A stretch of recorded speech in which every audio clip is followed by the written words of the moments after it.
if I were to take my family to Guatemala to my mission, I am making them ride on buses because it's just its own experience, something you never experienced before being from the United States. Because they, like I said, they're school buses, that they just paint over, but those things get so packed full of people where you're three in a seat, and then there's like in the aisleway, people are standing up, holding on to the railings that they built in there, and it's packed. I was many times I was squished up, just squished, but surrounded by people that and they just. You're in the most awkward position sometimes too, because people are standing up right here and I'm sitting down right here and I'm squished, and so I got someone's shoulder right here and someone's behind right here, and you get to know people pretty well, but they're so used to it, as they don't even think about it. But and then sometimes as it goes, people will leave and it'll get clearer.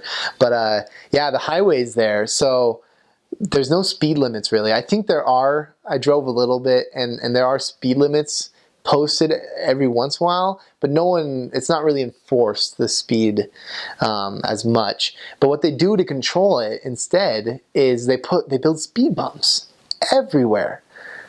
Everywhere there are speed bumps throughout all of Guatemala, mostly, in my mission I noticed, but like even on the highways, this highway going up from Shela to my Colotenango, which was a good 3.5 hours away or so from Shela, 3 hours. You had to take 2 buses to get there. Going up there were so many speed bumps.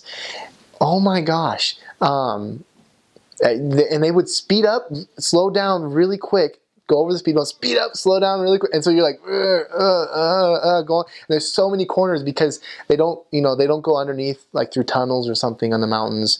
They go around them, and they'll go up and around them, and then you're going around and you're just going super, and they go super fast. So if you're nauseous, bring medicine, nausea medicine, because I'm a very nauseous person. In fact, I have so many stories. I have thrown up.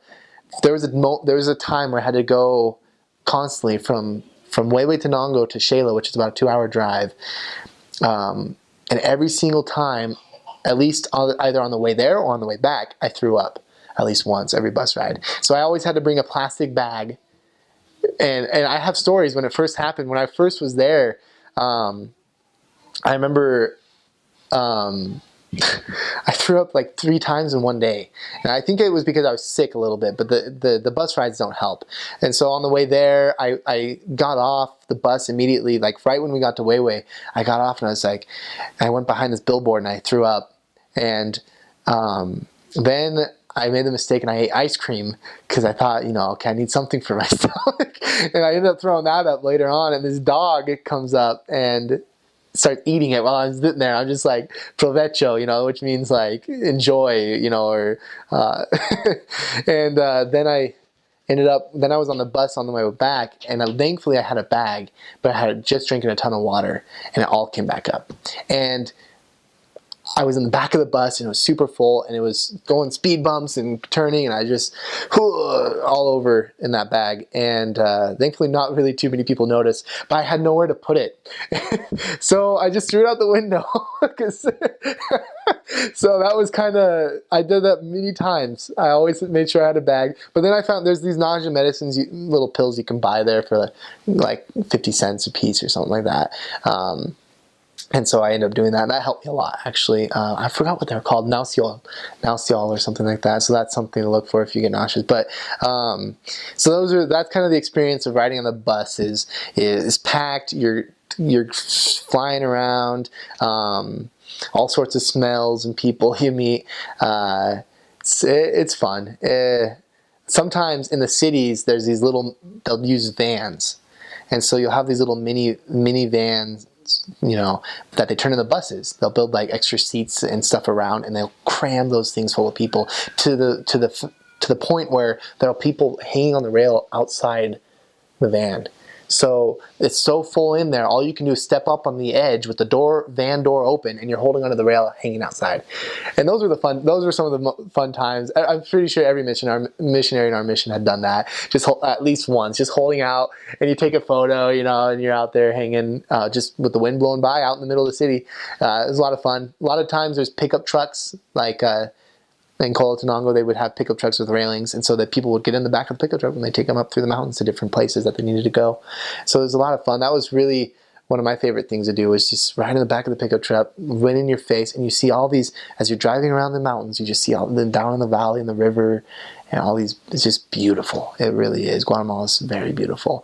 In fact, one of my favorite moments, I said I had a lot of moments riding on a bus, looking out a window. I'll say two real quick. One was when you go from Huehue, a big city called Huehuetenango, to Colotenango, which is about an hour drive. And every PDA we'd come down to buy or something there, because Colo is like a village. There's not much there. But on the way back, there's this one place. It's just this little hill, this big hill there with a river running around it, and like a couple huts, and it's clean. Sadly, there's some place, there's a lot of garbage, unfortunately. Guatemala is a beautiful country, but there's a lot of places where there's a lot of garbage, because they'll just throw it off the mountainside or something, or the rivers sometimes are not. You'll have some rivers in the city are just super dirty. Basically, a lot of, human waste goes into that. In fact, there's a joke. Cocodrilo is a crocodile. I remember in my last area, we would always joke around with some of the members that lived along the riverside, because you could smell it. But they'd be like, every time we'd cross the river, we'd be like, be careful with those popodrilos. Popo means poop, so we'd say popodrilos, which is like poopodiles, I guess you could say, is the translation. They'd love it. They'd laugh, and because it's just super dirty. So that's one thing that's sad. But this one spot, I remember driving by on the bus, it was just beautiful, just one of the best. And the sun would be setting, because it would be right at that time. We'd be going home. The sun would be like coming down, and like 5:36 at night, and just someone would be walking out. They have these things called nicopal, which is like a band they put on their head with rope tied, and they would put wood on it and carry wood on their back up the mountains, and they go get wood, and they'd carry it on their back. They'd carry a lot of things on their back. You'd see all sorts of things. But they'd have the nicopal there, and they'd be carrying wood. And I saw a guy, I just remember that view, that scene. Every time I'd go by, I just feel the spirit, and I really gained a strong appreciation for God's creations, for this earth that we live on. It's so beautiful, and we should respect it, and it's just something I remember always feeling, that just the Doctrine and Covenants, it talks about how God beautified the earth for us, to inspire us and it's so true. Like, if we just sometimes take a moment to look around us, and you can really gain this deep feeling of just amazement at what God has done for us, and it does inspire. It inspired me. It was one of the other experiences I had on the bus. I told this story a lot. Some of the most sincerest moments I had with talking to my Heavenly Father, praying, was on a bus. And it was loud. They had the music going sometimes. They had loud music going. It was crowded and uncomfortable. But I just remember in those moments, I would just be talking. I'd be praying in my heart, And I remember I had some very spiritual, deep moments just in the most unlikely place, on a bus in Guatemala. So that's something I love to share a lot with investigators, is that you don't have to always pray vocally. We should always have a prayer in our heart, no matter where we are. We can always be in communication with God. And that's something I learned on my mission that has helped me a lot since. So that's really cool. Going back to the nicopals, what they carry. Like, Guatemalans are really good about carrying lots of things on their backs, and they do it even into their 60s, 70s. I've seen old guys carrying a load of wood just through the mountains. But I remember in one of my areas in San Cristobal, we would every once in a while help a member unload a ton of sugar into her store. These big bags of sugar. And we'd come and we'd carry them like, like this. We'd carry them in and put them down. But these Guatemalans would stack them up 5 at a time on their neck, right here on the back of their neck and the top of their back.